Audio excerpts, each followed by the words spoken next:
قرآن مجید روایت 6 ماہ فرماتے ہیں 7 ماہ فرماتے ہیں کہ الا تفہموا تعقلوا، سوچو سمجھو. جو بیرونی دشمن ہوتا ہے سب سے ضعیف ہوتا ہے. بیرونی دشمن کب آپ کو نقصان پہنچا سکتا ہے؟ جب تک کہ اندرونی دشمن ساتھ نہ دے. اب یہ جو اندرونی دشمن ہے یہ بتائیں کہ کتنے بڑے کفر سب کے سب کتنی طاقتیں خرچ کر کے اسلام کو بدنام کرنا چاہتے تب بھی بدنام نہیں ہوتا. جو آئسس کا یا ان درندوں کا جو قدم ہو رہا ہے اسلام کو بدنام کرنے کے لیے، اس سے بڑی کوئی خدمت کفر کے لیے ہو سکتی ہے؟ انسان سوچ نہیں سکتا.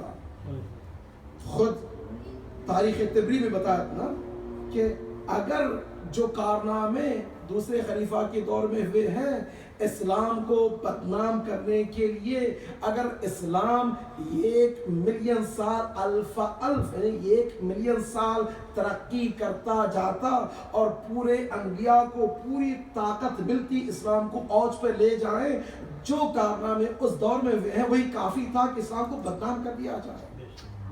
تصور کریں کہ ایک ہی دور میں اتنی خباثتیں پھیلا دی گئی کہ اگر 1 ملین سال 1,24,000 انبیاء سب کے سب پوری محنتوں سے اگر اسلام کو بلند کرنا چاہتے تھے تو تباہ کرنے کے لیے کافی تھا.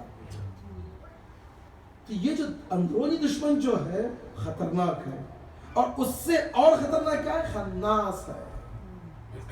چنانچہ 7ویں امام فرماتے ہیں شیعتنا، ہمارے شیعہ جان لو یہ جو 2 دشمن ہیں، یہ خناس اور ایک اندرونی دشمن جو دین کا، مذہب کا اور اسلام کا، قرآن کا، نماز کا لبادہ اوڑھے ہوئے ہیں، ان سے بچو.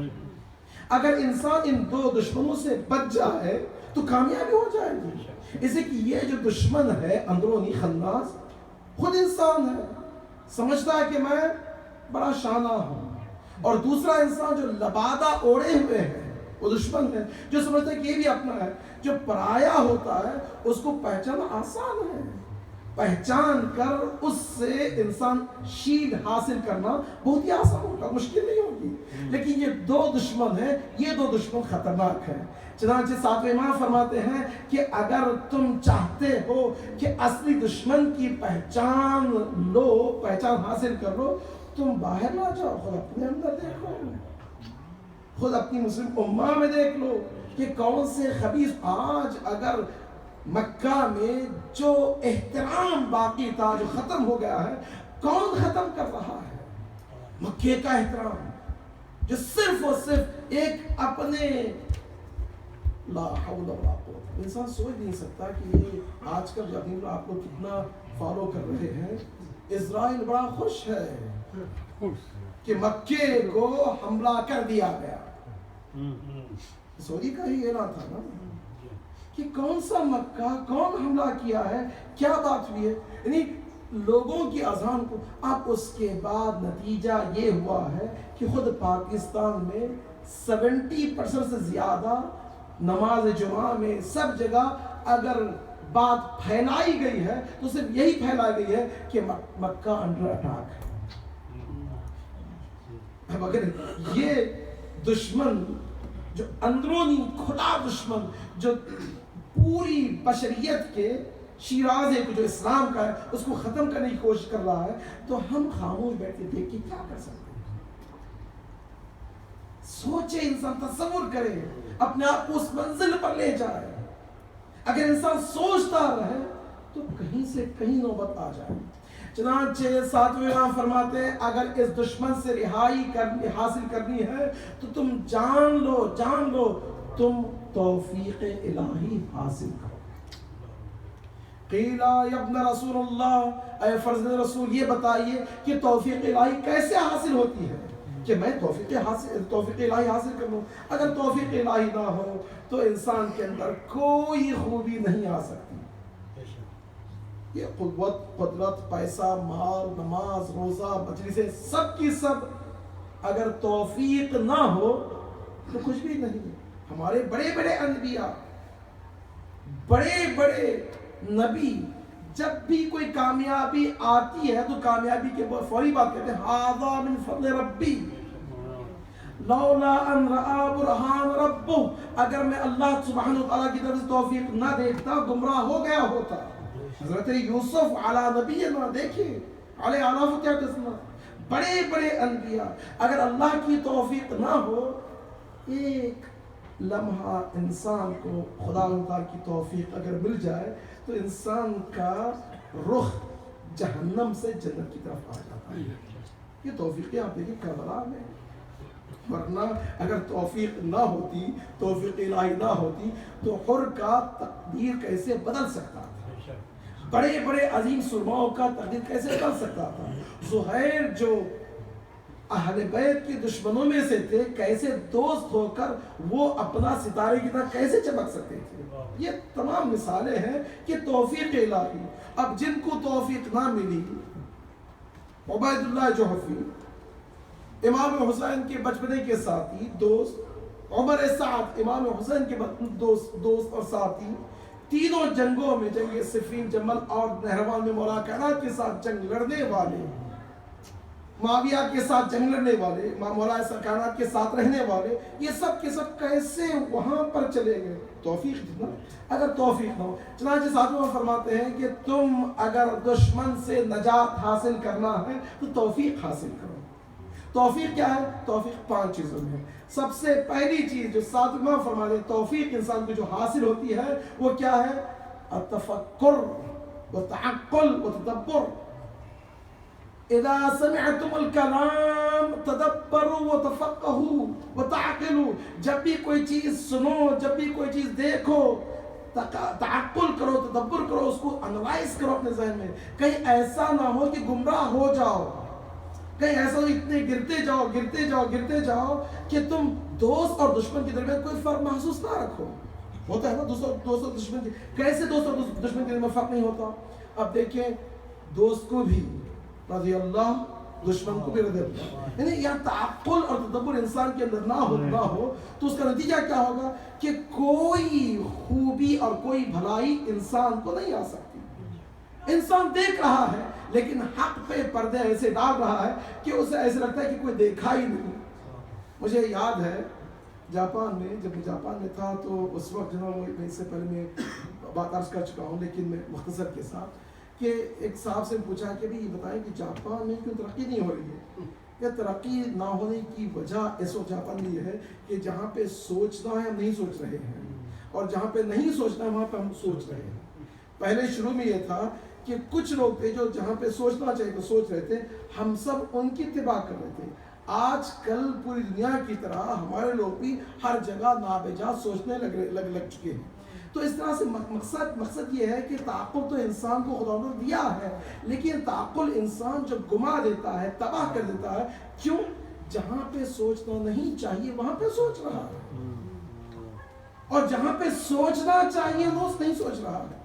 یعنی جہاں پہ توحید، نبوت، رسالت، معاد، جہاں پہ سوچنا چاہیے سوچ نہیں رہا ہے، اور جہاں پہ نہیں سوچنا چاہیے احکام کی گفتگو میں آپ ریفر کریں ایکسپرٹ کی طرف، وہاں پہ گفتگو ہو رہی ہے۔ اب چنانچہ دیکھیے آج کل جو دشمن بہکا رہا ہے، اکثر و بیشتر جو گفتگو ہے وہ قائم ہے احکام کے کچھ شعبوں میں۔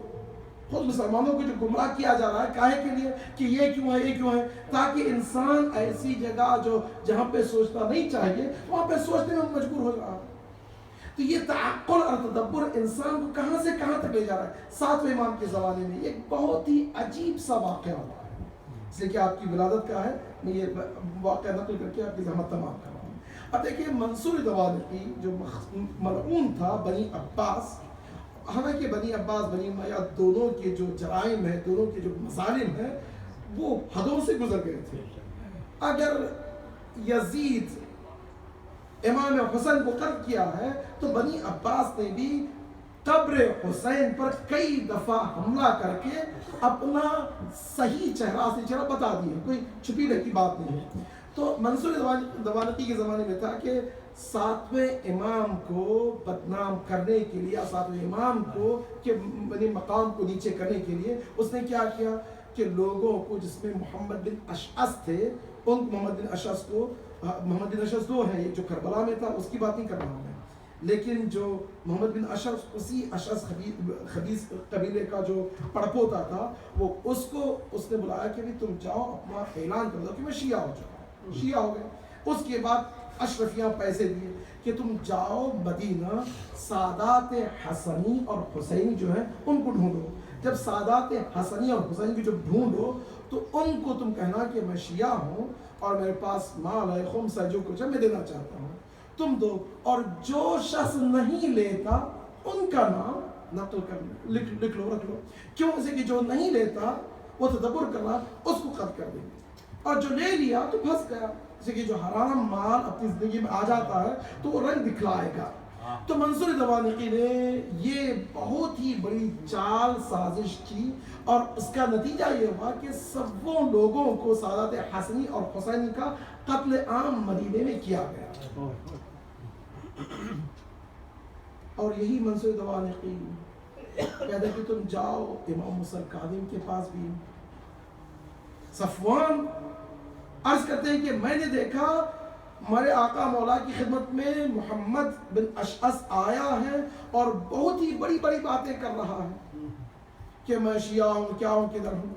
امام نے آنکھوں کو گھور کے دیکھا, کہا کہ اے محمد ابن اشعث اخرج, تم یہاں سے جلدی نکل جاؤ, مجھے معلوم ہے تم کہاں سے لے کر آئے ہو, تمہاری نیت کیا ہے, تم کیا چاہتے ہو اور کس کی طرف سے تم آئے ہو. اس سے پہلے کہ میں برملا کر دوں یہاں سے نکل جاؤ. یہ میری امامت کی رحمت ہے کہ تمہیں اس وقت معاف کر رہا ہوں. محمد بن اشعث کو وہاں پر ایک نور کا راستہ نظر آیا, لیکن اس سے پہلے بھی کئی لوگ نور کا راستہ دیکھے تھے لیکن نور کے راستے سے وہ ہدایت نہیں پا سکے. وجہ کیا ہے؟ اسے کہ ان کے لیے جو عقلوں میں جو تعقل کرنے کے لیے جو قفل بنے ہوئے تھے, سمن بکمن عمی فہم لا یعقلون یفہمون. اگر انسان ایک مجلس میں آئے, مجلس ابا عبداللہ حسین, خدا کی قسم انسان دیکھے 14 صدیوں بعد یہاں پر ٹیکنالوجی میں رہ کر انجینئر ڈاکٹر تمام عنوانات حاصل کرنے کے باوجود اگر فرش عزا میں بیٹھ جاتا ہے, سر جھکا دیتا ہے, آنکھوں سے آنسو بہ جاتے ہیں حسین کے نام سے, اس سے بڑھ کر کوئی اور معجزہ ہو سکتا ہے؟ حسین کے نام, بی بی زینب کے نام, امام سجاد کے نام. معصوم کی بات تو الگ ہے, غیر معصوم حضرت زینب کے نام سے انسان کتنا دل منقلب کر لیتا ہے. اس سے بڑھ کر اور کوئی معجزہ ہو سکتا ہے انسان کو کہ اس معجزے کو دیکھ کر انسان پھر بھی مکھر جائے, یہاں سے جائے اور کوئی اس کا سلام. یہ اور کیا بدبختی ہو سکتی ہے؟ چنانچہ اس فرش عزا میں جب آئے ہیں تو آئیں امام سجاد کی طرح اس مجلس میں بیٹھے اور امام سجاد کی طرح اس مجلس سے جب جائیں تو پیغام دنیا کو بتائیں. اگر دنیا کو نہیں بتا سکے تو ایٹ لیسٹ ہماری نسلیں تو ہیں.